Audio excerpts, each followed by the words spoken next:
વિદ્યાર્થી મિત્રો, અર્પણ વિદ્યા સંકુલ ધોરણ 7 વિષય સામાજિક વિજ્ઞાન પાઠ 12 આપત્તિ અને વ્યવસ્થાપન અને ભાગ 7 અહીંયા ભાગ 6 ની અંદર આપણે પૂર વિશેની માહિતી મેળવી હતી. હવે ભાગ 7 ની અંદર આપણે શાના વિશેની દુષ્કાળ દુષ્કાળ વિશે માહિતી મેળવવાની છે. દુષ્કાળ કોને કહેવાય? તો બહુ વરસાદ પડે અને પાણી ભરાઈ જાય અને આપણે જે ખેતીમાં ઉત્પાદન મેળવતા હોય એટલે કે ખેતી કરી હોય અને બધો પાક ધોવાઈ જાય અને આવું સતત 2 વર્ષ 3 વર્ષ સુધી થાય તો લીલો દુષ્કાળ સર્જાય છે. બરાબર, પાણી બધું ધોવાઈ જાય છે. એના કારણે જે દુષ્કાળ સર્જાય એને લીલો દુષ્કાળ કહે છે. પરંતુ જો 2-3 વર્ષ સુધી જરૂર પૂરતો પણ વરસાદ ન પડે અને ખેતીના ઉત્પાદનમાં ઘણો ખરો ઘટાડો થાય એટલે કે ઘણું ખરું ખેતીનું ઉત્પાદન ઓછું થઈ જાય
ખેતી ના થાય તો આપણે શું ખાઈએ?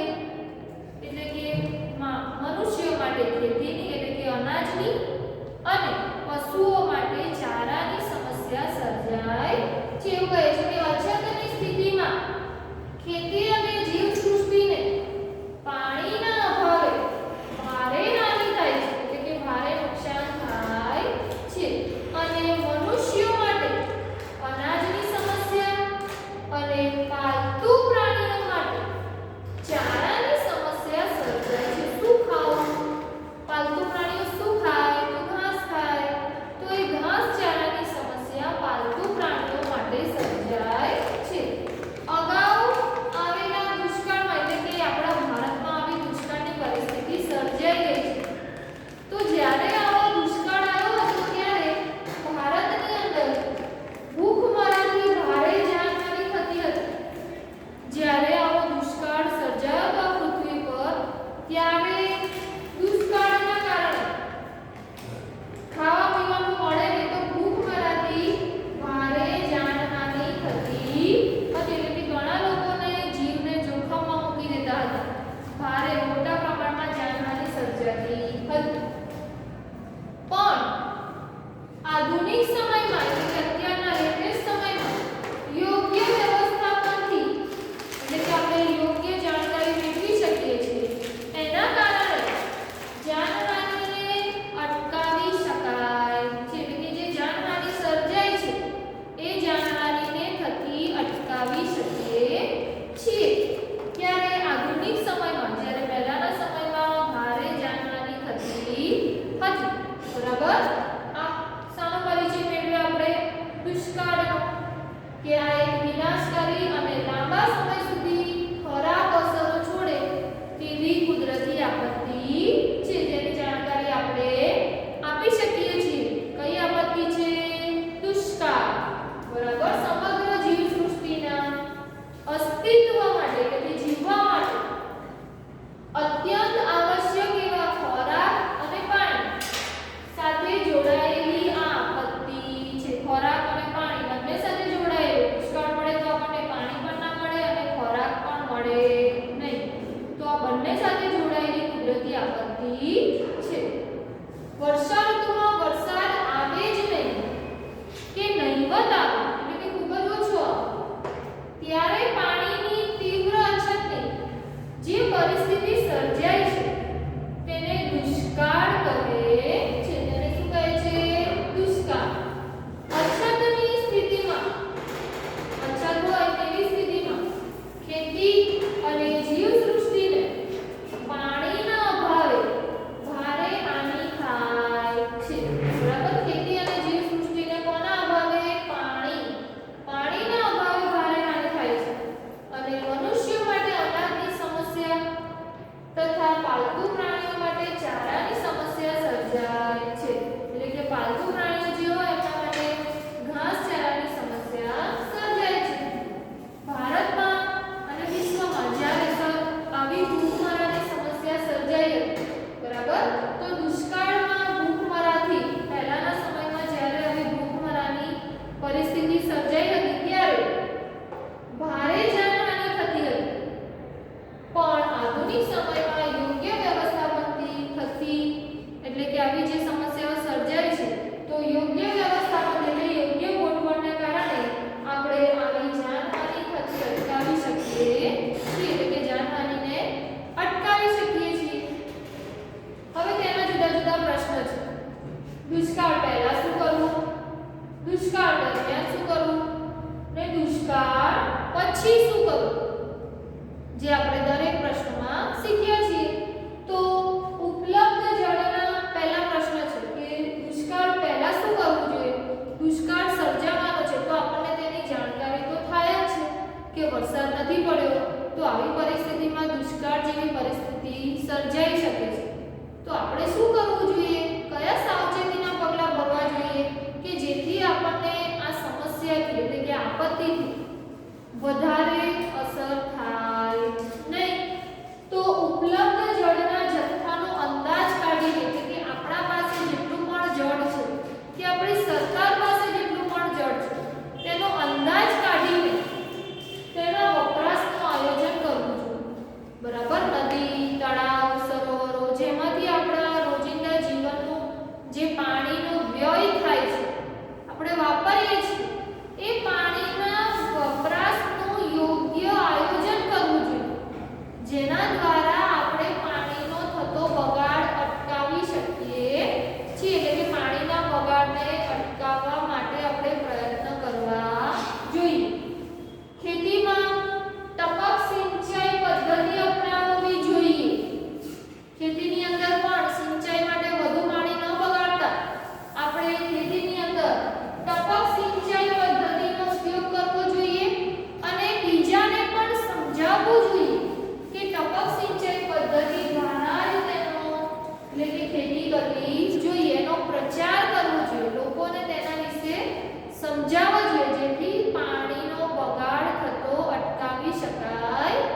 તેનો પ્રચાર કરવો જોઈએ, લોકોને તેના વિશે સમજાવવા જોઈએ. સૌને અનાજ મળી રહે તે માટે અનાજની માપબંધી કરવી જોઈએ, એટલે કે અનાજ માપીને લોકોને આપવું જોઈએ, કે તો કાં તો પછી ઘરમાં જેટલા સભ્યો હોય એના આધારે તેમને અનાજ આપવું જોઈએ. અનાજનો બગાડ કે બિનજરૂરી વપરાશ અટકાવવા માટે ભોજન સમારંભો પર પ્રતિબંધો મૂકવા જોઈએ, એટલે કે પ્રતિબંધો મૂકી દેવા જોઈએ, સંપૂર્ણપણે બંધ કરી દેવા જોઈએ. ત્યાર પછી બીજો પ્રશ્ન છે, દુષ્કાળ દરમિયાન શું કરવું જોઈએ? દુષ્કાળની પરિસ્થિતિ ઊભી થઈ છે દેશમાં, તો આપણે આ પરિસ્થિતિ દરમિયાન આપણે શું કરવું જોઈએ? તો સસ્તા દરના અનાજના વિતરણની વ્યવસ્થા ઊભી કરવી જોઈએ. જે સસ્તા દરના અનાજ વેચતા હોય છે, રેશન કાર્ડ વાળા, બરાબર, જે સસ્તા અનાજની દુકાનો કહેવાય, તો એવા અનાજની વિતરણની વ્યવસ્થા ઊભી કરવી જોઈએ, બરાબર. એવા અનાજના વિતરણની ઊભી કરવી જોઈએ વ્યવસ્થા. કેવું અનાજ? સસ્તા દરના અનાજના વિતરણની વ્યવસ્થા ઊભી કરવી જોઈએ, કે જેથી લોકોને મોંઘવારીનો પણ સામનો ન કરવો પડે અને ઓછા પૈસામાં એ લોકો અનાજ મેળવી શકે અને પોતે એ સમયગાળામાંથી પસાર થઈ શકે. તાકીદની જરૂરિયાત સિવાયના અન્ય બાંધકામો બંધ કરવા. જરૂર હોય તો જ બાંધકામો અને બીજા કાર્યો કરવા જોઈએ, બાકી આ બધા જ કામો સંપૂર્ણપણે બંધ કરી દેવા જોઈએ, બરાબર. આ બધા જ જે કામો થતા હોય એ બધા જ બાંધકામો બંધ કરી દેવા જોઈએ, બરાબર. શું કરવા જોઈએ? બધા જ બાંધકામો બંધ કરવા જોઈએ.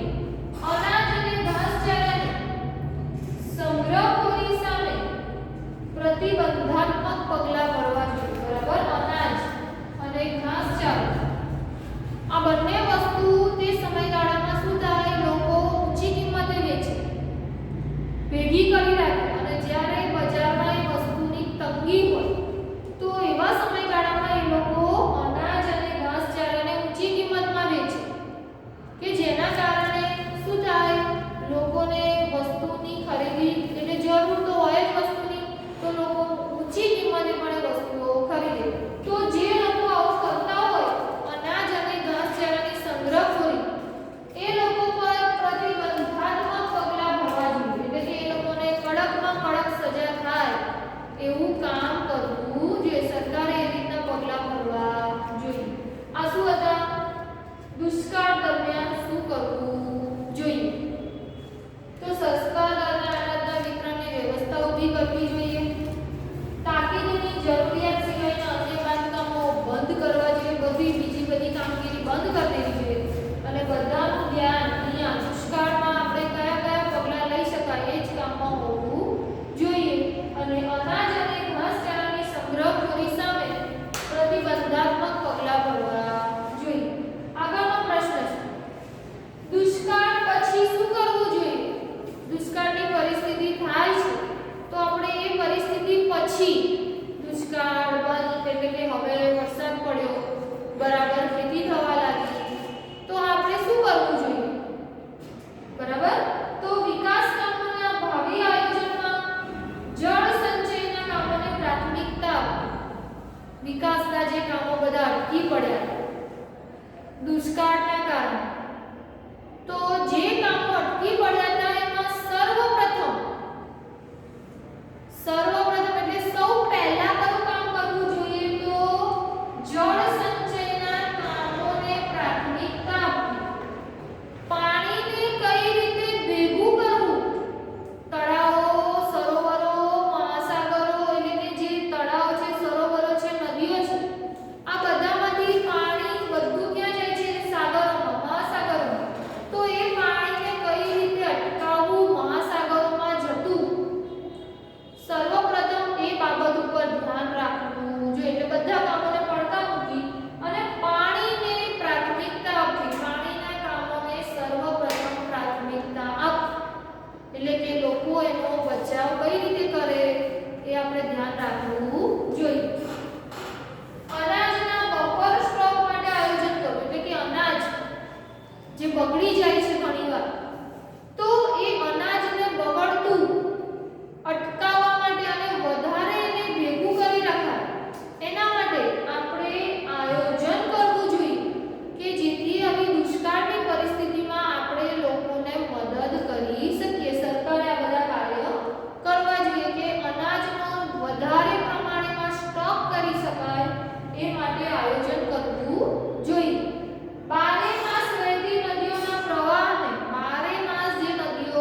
વહેતી જ રહે છે, પાણી એમાં ભરાયેલું જ રહે છે, એવી નદીઓના પ્રવાહને એકબીજા સાથે જોડી, એટલે કે બધી નદીઓ જે વહીને સીધી સમુદ્રમાં જતી રહે છે, તો એવી નદીને જે સૂકી નદી હોય એની સાથે જોડી દેવી જોઈએ, બરાબર? તો જોડી અને વહી જતા પાણીને રોકવું, એટલે કે જે પાણી મીઠું છે એ સમુદ્રમાં જઈને ખારું થઈ જાય છે, પીવા લાયક નથી રહેતું, તો એવું આપણે અટકાવવું જોઈએ, રોકવું જોઈએ, એટલે કે બધી નદીઓ, એટલે કે જે નદી વહીને સાગરમાં જતી રહે છે, 12 માસ એમાં પાણી હોય છે, તો એવી નદીઓના માર્ગમાં આવતી બીજી નદીઓ સાથે એને વહાવી જોઈએ કે જેથી એ નદી પણ 12 માસ પાણીથી ભરાયેલી રહે અને એ પાણીના સંગ્રહ માટે સમગ્ર વિસ્તારમાં નાના મોટા જળાશયો બાંધવા, એટલે કે જે નદીમાંથી પાણી વહી અને મહાસાગરોમાં જતું રહે છે, તો એવા વિસ્તારમાં નાના મોટા જળાશયો, સરોવરો બાંધવા કે જેથી આપણે મીઠા પાણીને ખારું થતું અટકાવી શકીએ અને એ પાણીનો પીવા માટે, જુદા જુદા કામો માટે ઉપયોગ કરી શકીએ, એવી રીતનું આપણું આયોજન હોવું જોઈએ, બરાબર? તો દુષ્કાળ પછી શું કરવું જોઈએ? તો વિકાસના કામોના ભાવિ આયોજનમાં જળ સંચયના કામોને પ્રાથમિકતા આપવી જોઈએ, ત્યારબાદ અનાજના બફર સ્ટોક માટે આયોજન કરવું જોઈએ, 12 માસ વહેતી નદીઓના પ્રવાહને એકબીજા સાથે જોડી સમુદ્રમાં વહી જતા પાણીને રોકવું અને એ પાણીના સંગ્રહ માટે સમગ્ર વિસ્તારમાં નાના મોટા જળાશયો બાંધવા જોઈએ, બરાબર? હવે શું કરવાનું છે આપણે? હોમવર્ક. તો હોમવર્કમાં આપણે દુષ્કાળ, જે આપણો પ્રશ્ન ચાલ્યો એ આખો પ્રશ્ન તૈયાર કરવાનો છે, એની વ્યાખ્યા, પછી દુષ્કાળ પહેલા શું કરવું, દુષ્કાળ દરમિયાન શું કરવું અને દુષ્કાળ પછી શું કરવું, આ ત્રણેય પ્રશ્ન આપણે તૈયાર કરવાના છે. આ શું છે આપણું હોમવર્ક અને સાથે સાથે પાઠ 12 વાંચવું.